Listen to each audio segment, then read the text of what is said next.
Now let's dwell upon the history of asthma appearance, when it was mentioned first. From historical chronicles, it follows that the first symptoms of asthma were described in ancient India. Local healers believed that such a disease could be cured with the help of datura, dope, which was supposed to be smoked with a pipe or in the form of hand-rolled cigarettes. It is today that the term dope has become a household name.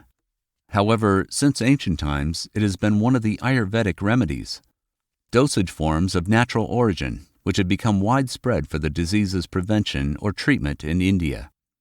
Their main ingredients are herbal extracts or pomace from various plants. Even today, it is believed that only medicines of this series produced in India have truly healing properties. Datura is just one of them. It appeared in Europe in the 18th century. It was first brought to Britain by the doctor of the West Indian Campaign, James Anderson. Datura leaves are still among the anti-asthma mixtures recommended by modern medicine. The ingredients for their preparation are both the seeds of the plant itself as well as its leaves and stem. They contain certain alkaloids as well as atropine and scopolamine, which have a bronchodilatory effect. However, not only India is honored to be considered the progenitor of modern medicines for the treatment of asthma. The plants from which medicines were made to reduce the suffering of our ancestors and cure them were also first identified and used in China. There, more than 5,000 years ago, such an effective plant for the treatment of bronchial asthma as ephedra was discovered. Our contemporaries are well aware of such a substance as ephedrine. Its active ingredient, which relieves bronchospasm and eliminates the cause of external manifestation of asthma, cough. Thus, the production of mucus secretions in the body is augmented and the attack stops. How did our ancestors use the beneficial properties of these plants, not having such specific devices discovered centuries later, such as, for example, inhalers, for the rapid introduction of medicines into the body? Having no modern medical methods of treatment and appropriate equipment, they simply used natural means at hand. A stone was heated on the fire, on top of which a certain dose of a medicinal plant was placed.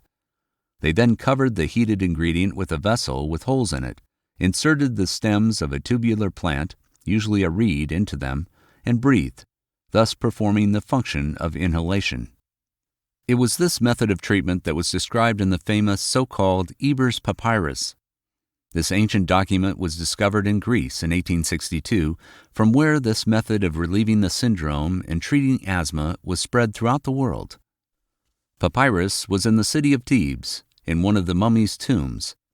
The very writing of the text, in a hieratic way, with the help of a certain type of hieroglyphs that were used in a completely different country, ancient Egypt, suggests that ancient civilizations intersected and passed on their knowledge to one another. The letter found in the burial with the mummy was, as we mentioned above, hieratic, inscribed on the papyrus with a reed pen, instead of the usual hieroglyphs that were usually carved on stone. This way of writing was inherent to physicians and priests in ancient Egypt. Diving into the depths of the origins and treatment of asthma, it is worth remembering those famous ancestors of ours who first described its symptoms and used that very name for the disease. History shows that they should, first of all, include the symbol of medicine of Hippocrates, who used this name in his famous 4 aphorisms, and Aretaeus of Cappadocia, who believed that asthma was more inherent in women. In 1554, his manuscript was published in Paris, where for the first time a very specific description of asthma was presented. It's worth bringing it here. If from any effort the breathing becomes difficult, it is called asthma, and therefore the disease called orthopnea is called asthma. The symptoms include chest heaviness, tiredness, and difficulty of breathing. Patients have hoarseness, cough, and belching. If the disease progresses, the eyes become protuberant, as in the case of suffocation. Breathing becomes noisy, which greatly impairs sleep. The face is pale, except for the redness of the cheekbones, and the forehead and neck are sweaty. The cough is persistent and severe, with poor frothy expectoration. A contemporary of Aretaeus of Cappadocia was the even more famous ancient Roman physician and philosopher Galen, of Greek origin. Even in the late Middle Ages, doctors evaluated the scientific work of him and Hippocrates as fundamental, classical, perfect.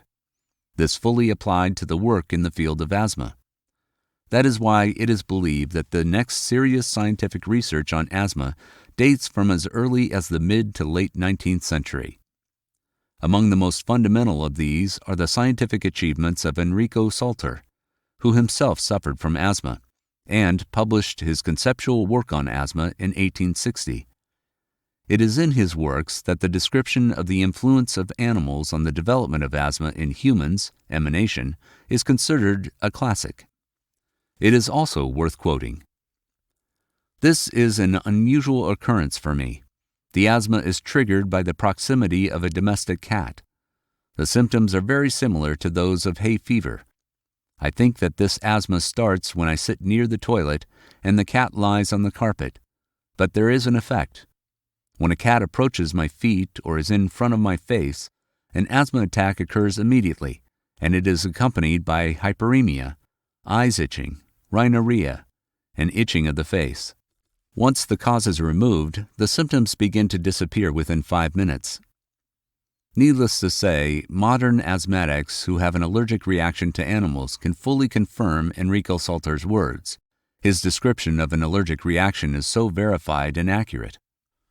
In general, the late 19th, early 20th centuries was a breakthrough, a new stage in the study of asthma and the improvement of methods for its treatment. An invaluable contribution to this process was made by the scientist Curti, who in 1859 described a case of a positive effect on the human body of the now well-known atropine. Ernst von Leyden and Jean-Marie Charcot, around the same time, each independently isolated and described crystals present in the sputum of asthmatic patients, produced by alveoli and small bronchiolas, in other words, vesicles in the lungs and the smallest airways. Heinrich Kirschmann, who in 1883 researched and described the so-called spirals present in the sputum of patients containing certain pathogenic elements. The mention of these rather specific studies and the terms that describe them serves as a good illustration of how painstaking the work of scientists of that time was, laying the modern foundations for the treatment and rehabilitation of the asthmatic process. A special contribution to proving that asthma is an allergic disease was made by the scientist Meltzer, who in 1910 established that the bronchial reaction itself is anaphylactic, responsive fast, and the allergic people are those already prone to a certain reaction when exposed to a specific substance. It is this approach to understanding allergic processes that remain relevant in the modern scientific environment. At the same time, it should be noted that almost all scientific developments of that time involved an in-depth study of the actual processes that cause asthma. But the preparations that are already widely used in modern practice still involve the use of those same ephedrine and atropine or medicines based on them. It is the properties of the ingredients found in datura and ephedra, found in ancient China and India, that underlie the methods of successfully combating bronchospasms in modern medicine. To be continued in the next episode. Stay tuned.